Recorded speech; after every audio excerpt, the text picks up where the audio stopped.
Je ne reviendrai pas sur la genèse de la conférence du logement, sur la loi ALUR qu'il a instituée, sur la délibération des LH47 par laquelle un vote unanime de notre Assemblée l'avait mise en œuvre dans notre capitale, ou même sur la composition de ces instances dont sont exclus les groupes du Conseil de Paris et sur laquelle j'étais longuement intervenu l'an dernier. Je remercie néanmoins Yann Brossat qui a quand même respecté le vœu que nous avions voté pour faire en sorte que nous soyons quand même informés, les groupes, et pas seulement les maires d'arrondissement.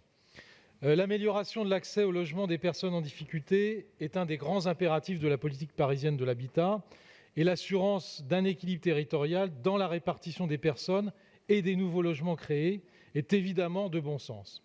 Nous avons toujours été constructifs sur ces enjeux et nous ne bougerons pas de cette ligne. Pour autant, il nous faut aussi constater, au-delà de ce satisfecit, que si l'objectif de mixité sociale reste scrupuleusement poursuivi, son corollaire le plus indispensable, à savoir la relance ambitieuse et coordonnée d'un parcours résidentiel à Paris, reste lettre morte. Soyons clairs, dans notre ville, la seule création de logements sociaux via les conventionnements du parc intermédiaire ne pourra pas participer à relancer ledit parcours à deux titres. Tout d'abord parce que dans la mesure où les logements conventionnés ne sont pas créés mais simplement réaffectés, l'offre parisienne reste strictement la même en vase clos.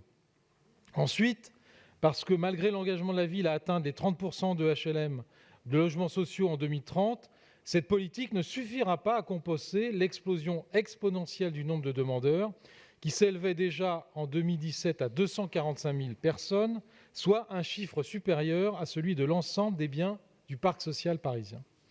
Non, notre véritable variable d'ajustement doit être le taux de rotation, qui est aujourd'hui trop bas, à moins de 4%, et restera fixé à ce niveau tant que les perspectives de sortie du parc social n'existeront plus dans notre capitale. En clair, accomplir les objectifs de la conférence du logement, à commencer par loger les personnes en difficulté, passera par cette relance du parcours résidentiel, et c'est pourtant un sujet que vous faites le choix d'ignorer encore et toujours. Bien sûr, nous nous retrouvons dans une partie des orientations de la conférence. Le développement de l'information des demandeurs, l'harmonisation des règles de désignation, l'amélioration de la fiabilité des données.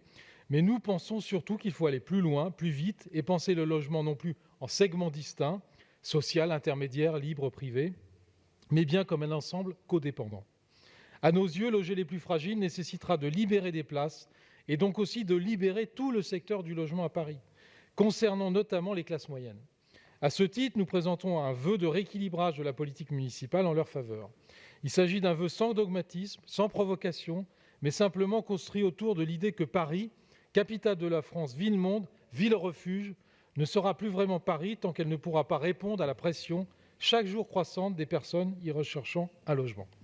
Ce plan que nous proposons, Monsieur le maire, comporte 6 axes. D'abord, il convient d'assurer une répartition plus équilibrée des catégories de logements sociaux, notamment en faveur du PLS. On peut monter à 40% pour chaque opération. Il s'agit là tout simplement de répondre le plus efficacement possible à toutes les situations et à tous les demandeurs. Deuxième point, il faut aussi engager un plan quinquennal de création de 3 000 logements PLI. Le PLH l'avait prévu, mais cet engagement reste bien loin d'être tenu par l'exécutif, avouons-le. Troisième point, nous devons également poursuivre la politique engagée suite à un vœu de notre groupe en matière de transformation de bureaux en logements. Pour cela, actons la création d'un organisme dédié à ces efforts afin de tenir dès l'année prochaine l'objectif de 1 200 logements transformés par an. Quatrième point, par ailleurs, nous l'avions déjà proposé il y a quelques mois, il faudra de toute évidence mettre en œuvre un plan quinquennal de cession de logements du parc social à hauteur de 1% par an. C'est un impératif de notre époque, mais aussi une chance. Alors saisissons-la. Cinquième point, il est devenu nécessaire de suspendre toutes les opérations en cours de conventionnement du parc intermédiaire. Celles-ci ont clairement montré leurs limites en matière de résorption de la crise du logement à Paris, et avec les polémiques entourant le SCS, les poursuivre relèverait vraisemblablement d'une erreur. Enfin, dernier point, il est devenu impératif d'initier une véritable politique d'aide à l'amélioration de l'habitat privé, les travaux de rénovation thermique ou liés à la santé, à l'hygiène, au handicap ou à la sécurité étant une nécessité tant pour Paris que pour ses habitants. Il y a un autre vœu dont je n'ai pas le temps de défendre, qui concerne la rénovation thermique. Nous sommes également là très en retard. il faut accélérer. Si nous continuons sur cette base, la rénovation thermique dans les logements sociaux sera finie en 2060.